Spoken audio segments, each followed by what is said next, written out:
함께 사도신경으로 신앙 고백하시겠습니다.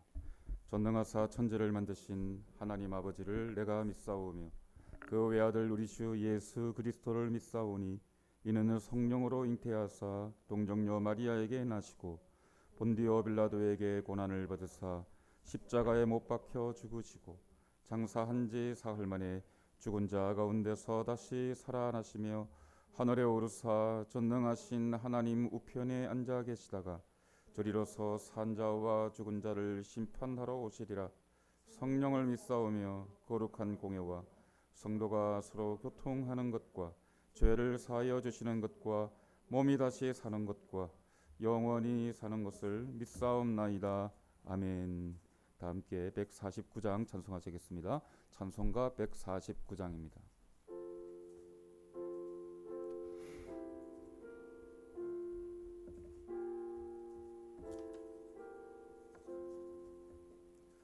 주 달려 죽은 십자가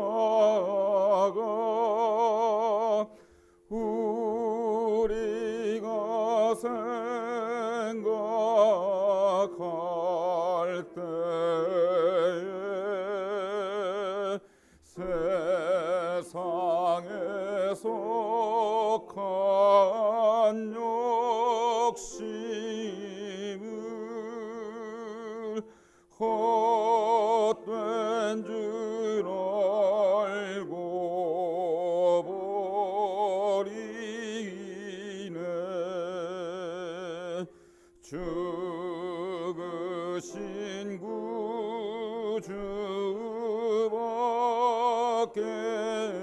구주밖에는 사랑을 말게 하소서.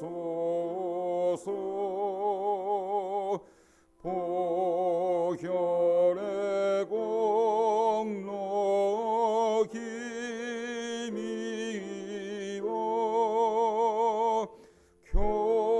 교만한 마음을 버리네. 못 박힌 손발 보니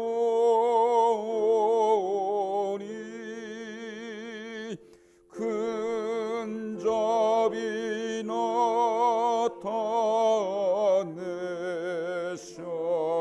나타내셨네. 가시로 만든 멸류관 우리를 위해 쓰셨네. 온 세상 만물 가져도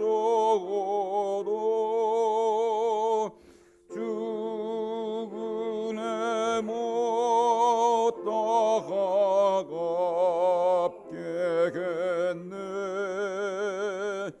놀라운 사랑 받은 나 몸으로 제물 삼겠네.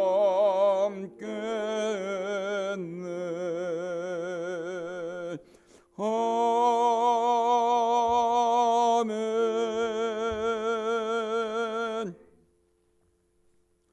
하나님 말씀은 마태복음 26장 말씀입니다. 마태복음 26장 6절에서 13절까지 신약성경 45쪽 내외가 되겠습니다. 마태복음 26장 6절에서 13절까지 6절부터 한 절씩 교독하겠습니다. 예수께서 베다니 나병 환자 시몬의 집에 계실 때에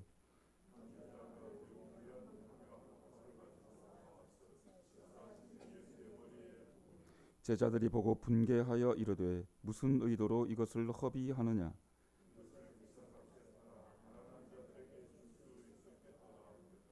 예수께서 아시고 그들에게 이르시되 너희가 어찌하여 이 여자를 괴롭게 하느냐?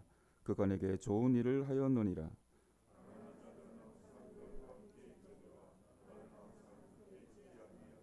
이 여자가 내 몸에 이 향유를 부은 것은 내 장례를 위하여 함이니라. 다같이 내가 진실로 너희에게 이르노니 온 천하에 어디서든지 이 복음이 전파되는 곳에서는 이 여자가 행한 일도 말하여 그를 기억하리라 하시니라. 아멘. 비오는 가운데도 두 번째 날 아침에 이 자리에 함께하여 주신 성도 여러분 진실로 감사를 드립니다. 어제 우리는 분노를 표출하시는 주님의 모습을 보았습니다.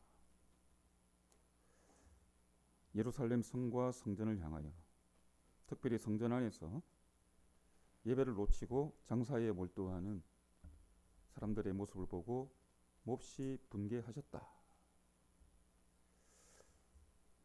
오늘도 보니까 본문에 일단의 무리들이 엄청난 분노를 표시하고 있습니다.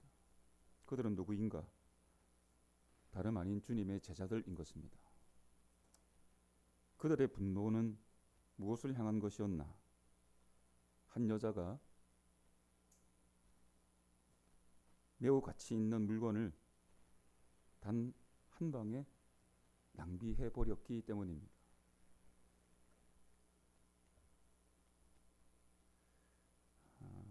그들의 분노 속에는 사람을 향한 애정과 사랑이 담겨 있는 듯이 보입니다. 오늘 이 본문 말씀 대부분의 성도들이 알고 계시리라 믿습니다. 이야기의 시작은 이렇죠. 주님께서 끔찍한 마지막에 한 주간의 사역을 감당하시기 위하여 예루살렘에 도착하셨습니다. 성전에 가기 전에 사실 그 전에 어떤 일이 있었느냐? 성전 인근에 있는 베다니에서, 베다니 하면 나사로가 생각나죠. 그러니까 주님의 경로는 여리고를 통해서 베다니로 와서 예루살렘으로 올라가시는 것이었습니다. 바로 예루살렘 동편 아래쪽에 있는 베다니, 거기에 보니까 나병 환자 시몬이라는 사람이 있었는데 그 집에 계셨다.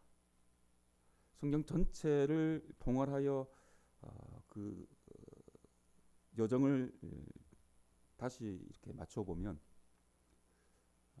주님은 여리고에서 삭개오를 만나시고 그 다음에 차례로 내려오셔서 베다니에서 나사로를 살려주셨을 것입니다.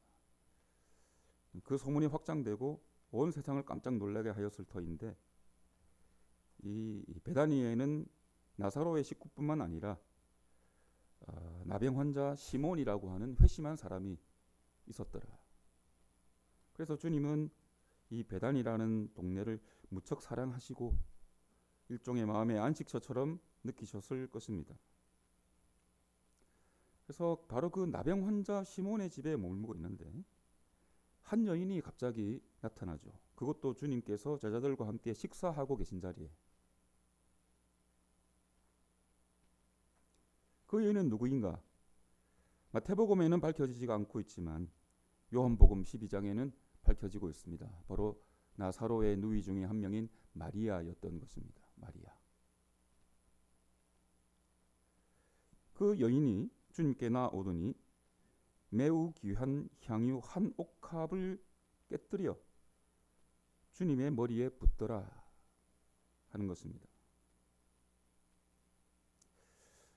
귀한 향유 한 옥합. 또 다른 복음서에서는 이것을 한 나드의 향유 한 옥합이라고 표현하고 있습니다. 한 나드는요, 노동자 한 달의 임금이에요.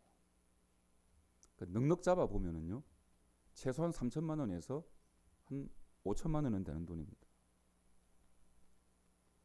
이 당시는 로마 압제 시대에 있었기 때문에 일반 민중 중에 한 명이었던 마리아에게 그 정도 돈은 자기 생명줄입니다. 모든 것이 자기가 가진 전 재산입니다. 그리고 그것이 이제 이 옥합에 들어있다 하는데요. 이 옥합은 정확하게 말해서 이 반투명의 대리석 모양을 대리석 재질이고요. 그리고 이렇게 목이 길다랗게 이렇게 쭉 되어 있다고 합니다. 굉장히 조심스럽게 보관해야 되는 거예요. 왜냐하면 목이 탁 부러질 수 있기 때문입니다. 왜 그렇게 만들었을까? 이 향유는 탁 깨뜨려서 사용하도록 만들어진 것이기 때문입니다. 여성분들은 화장품 중에 앰플 아시지 않습니까? 그런 거예요. 탁 깨뜨렸습니다. 그리고 한 번에 다 써야 되는 거예요. 그래서 이건 사실은 좋은 냄새를 풍기는 향기 또는 향수 용도이기보다는 금은 달러와 같은 재산 가치의 물건이고, 아니면 제사장과 선지자와 임금을 세울 때 붙는 것입니다. 또 하나 있어요. 아주 귀한 사람이 돌아가시게 되었을 때 장례 가운데 그 시신을 처리하는 하나의 과정으로 이 향유를 붓는단 말입니다. 그것을 도유의식이라고 합니다.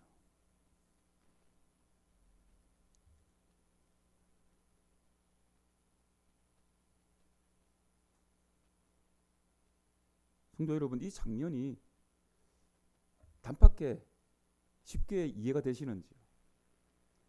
주님이 제자들과 함께 식사하고 계셨다고요. 식사하는 자리에 난데없이 한 여인이 무단으로 들어와서 이해할 수 없는 행동을 합니다. 그 모습을 바라보고 있던 제자들이 나섰던 것이죠. 분노하고 분개하여 이르되 무슨 의도로 이것을 허비하느냐. 8절에 그렇게 밝히고 있습니다. 의도를 묻습니다. 그리고 낭비라고 규정합니다. 네 의도가 무엇이냐? 상식적으로는 그 의도를 짐작하기 힘들기 때문입니다. 그런데 진짜 그들이 의도를 모르는 이유가 있습니다. 주님의 십자가 순환을 전혀 준비하거나 생각하고 있지 못하기 때문인 것입니다. 제자들은 상식에 묶여 있었지만 이 여인은 상식을 초월한 주님의 십자가 복음에 접근하고 있었던 것입니다. 인간의 상식과 사고의 패턴은 구절이 밝히다시피 이것을 비싼 값에 팔아서 가난한 자들에게 주는 것이 더 낫지 않겠느냐 하는 것입니다. 물론 수존노이거나 돈의 노예가 되어 살아가는 사람이라면 이런 생각조차 하지 못하겠지만 최소한 선량한 양심을 가진 대부분의 사람들은 이런 방식으로 생각할 가능성이 매우 높은 것이죠. 한 방에 그냥 다 써버려야 하는 것입니다. 차 한 대 값을. 주님께서 말씀하십니다. 그녀를 괴롭히지 말라. 너희가 그녀에게 분노를 표하는 것은 그녀를 괴롭히는 짓이다 라는 거예요. 왜냐? 그녀가 내게 한 일은 좋은 일이기 때문이다. 이 좋은 일은 선한 일입니다. 토부예요. 주님께서, 하나님께서, 성령님께서 이 세상을 창조하시고 매일 저녁마다 이 말을 선포하셨습니다. 토부, 선하다, 참 좋다. 똑같은 말을 지금 이 여인의 행위를 바라보고 주님은 말씀하고 계신 것입니다.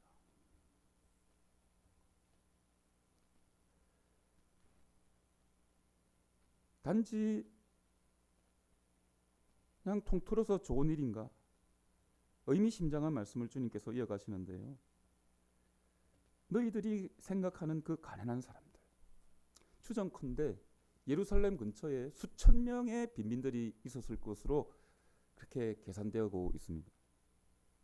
그들을 생각하고 바라보는 사람들은 연민의 정을 느낄 수밖에 없겠죠. 그것이 정상일 것입니다.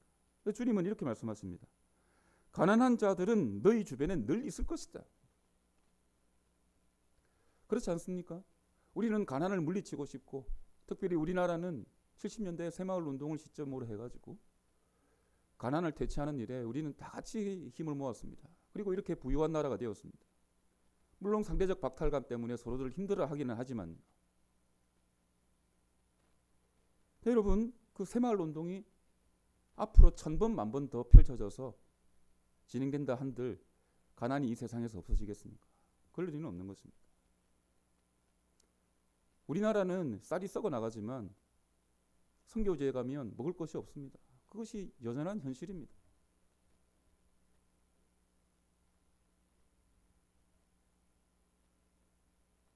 그렇다고 해서 주님의 복음이 가난을 물리치지 못한다는 의미는 결단코 아닙니다. 더 본질적인 부분들을 밝혀주고 있는 것입니다. 순서예요, 순서. 주님이 이렇게 다시 말씀하시죠. 가난한 자들은 늘 있을 것이지만 나는 그렇지 않다. 마지막이라는 거예요. 무슨 의미죠? 곧 죽는다는 것입니다. 곧 죽어요. 그래서 이녀가 행한 기름 붓는 행위, 즉 도유 행위는 나의 장례를 미리 치르는 일이다라고 말씀하시는 것입니다. 이 장면이 그냥 마리아가 주님께 향유를 붓고 머리로 그 발을 씻겨드렸다. 참 아름답고 고귀한 헌신의 장면이다.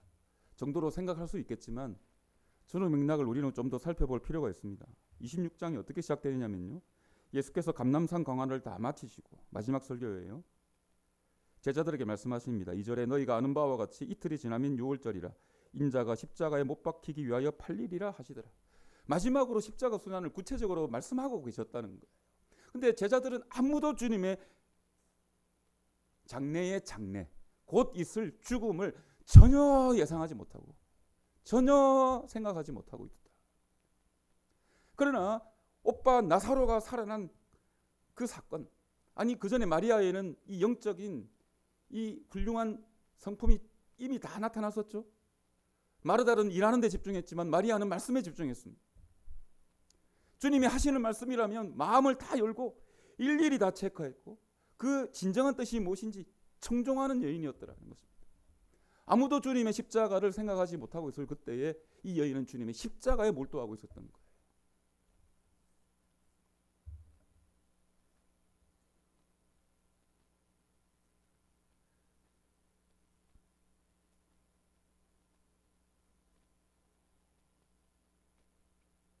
이 여인은 다른 복음서에 의하면 주님의 머리에 이 한나드의 향유 옥합을 붓고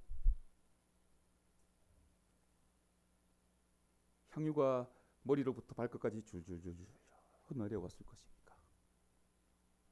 자신의 머리카락으로 그 주님의 발을 닦아드립니다.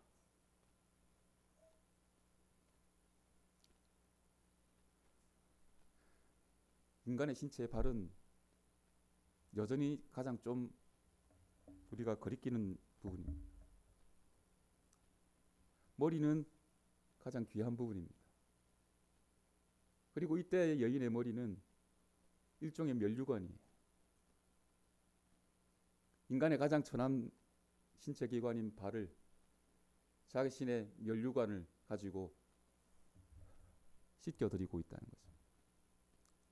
면류관 벗어서 주 앞에 드리세. 자신의 면류관을 벗어서 주님 발 앞에 선사하고 있는 장면이에요.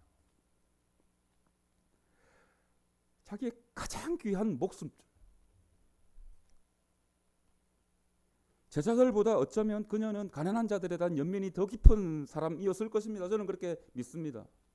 그럼에도 불구하고 그것보다 더 먼저 자신이 해야 할 일은 그것을 주님께 드리는 것이었습니다. 그건 단지 물질의 문제만이 아니었습니다. 자신이 할 수 있는 한 모든 것을 다해서 주님께 사랑을 고백하고 싶었던 것이고 주님의 그 억울하고 그러나 인간을 향한 사랑 때문에 져야 할 그 십자가를 위하여 그 십자가의 사역의 길을 그녀는 자신의 이 행위를 통하여 축복하고 있는 것이며 그 십자가 사역의 길을 열고 있는 것입니다.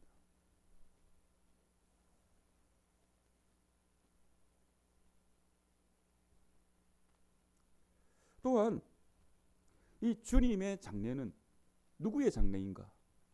역시 도유의식은요, 첫 번째는 뭐니 해도 임금을 세울 때, 왕을 책봉할 때 하는 의식입니다. 그래서 주님의 죽음은 누구의 죽음인가? 이 여인에게 있어서는 왕의 죽음인 것입니다. 왕의 죽음.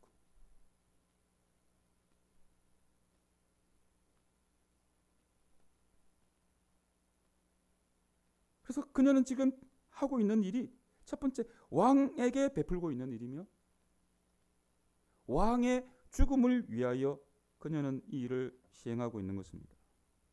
결론적으로 그래서 이 마리아의 이 도유의식은 주님의 십자가를 영광되게 하고 있는 것이며, 하나님의 아들인 메시아의 십자가 사역에 동참하고 있는 것입니다. 그리고 더불어서 우리가 생각해야 할 것이 있습니다. 역시 돌아가 가난한 자들의 문제입니다.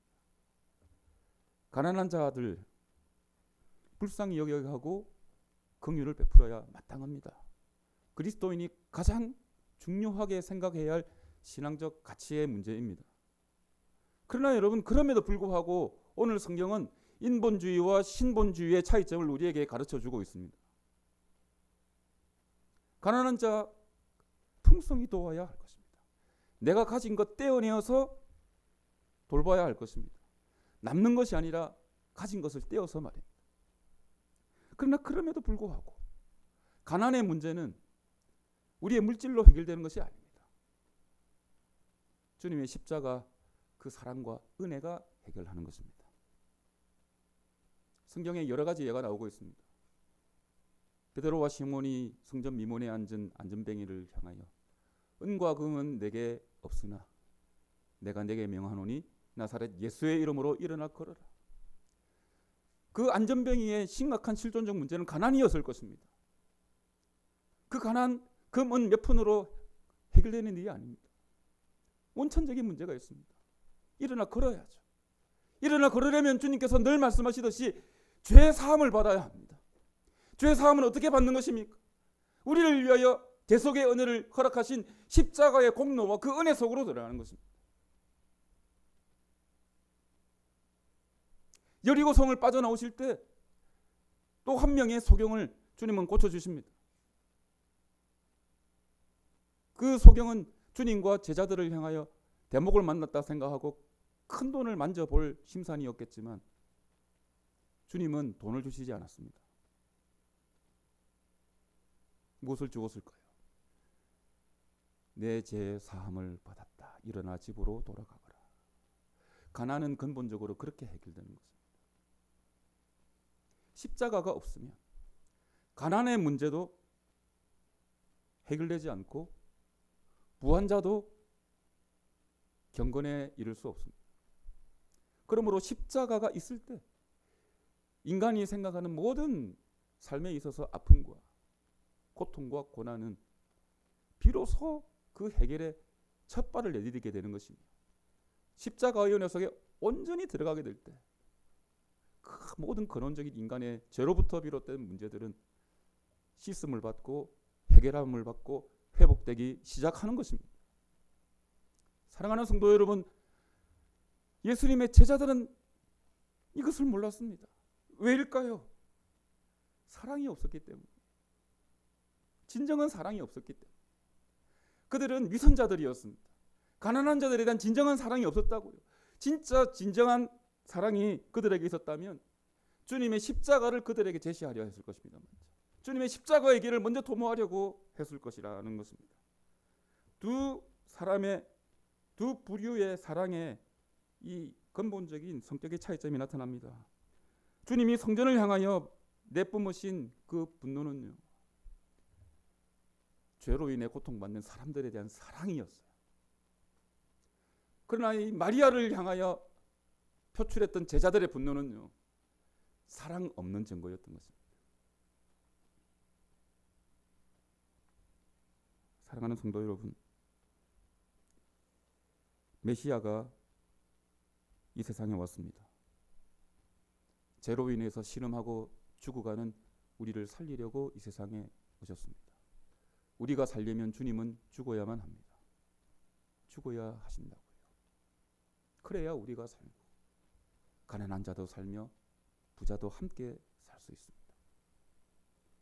하나님 말씀을 처음부터 청종하고 있었던 영적 감각에 예민한 소유자 마리아는 이것을 감지했습니다. 알아차렸습니다. 그래서 왕의 마지막 사역을, 왕의 이 거룩하고 희생적인 장례를 손수 준비했던 것입니다. 실제로 주님이 돌아가시고 아무도 주님의 시신에 향유를 발라준 적이 없습니다. 성경에 찾아보면 그렇게 되어 있습니다. 그래서 그 주님의 장례식에 참여하지 못한 도망가 버렸던 여인들이 안타깝고 애통해하는 마음으로 주님이 돌아가신 다다음날 아침에 기름을 가지고 주님의 무덤을 향해 달려갔던 것입니다. 그런데 유일하게 이 마리아만이 이 복음의 길을 미리 알고 주님의 십자가 사역에 동참하고 있었던 것입니다. 우리 가운데 이런저런 선한 일에 관한 생각들과 열심들이 있을 것입니다. 그 모든 선한 일은 다름 아닌 주님의 십자가로부터만 시작될 수 있는 것입니다. 나머지는 다 인간적인 것입니다. 그래 우리가 연약하지만 주님의 십자가를 통해서 그 일을 이루고 그 선한 일에 우리의 에너지를 모을 수 있다면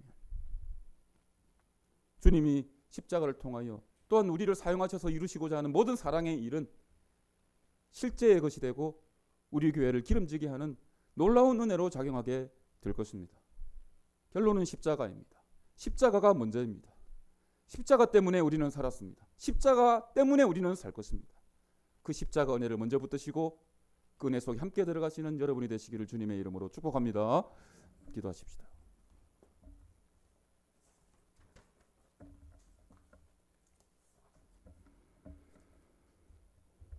존귀하신 하나님, 진실로 감사를 드립니다. 이해할 수 없는 한 여인의 이 일을 주님께서는 크게 상찬하시고 그녀를 축복하십니다. 왜냐하면 주님의 십자가를 제대로 인식하고 발견한 여인이었기 때문입니다. 우리는 여러 가지 선한 일에 대한 생각을 가질 수 있지만 십자가 없이는 아무것도 시작되지 않습니다.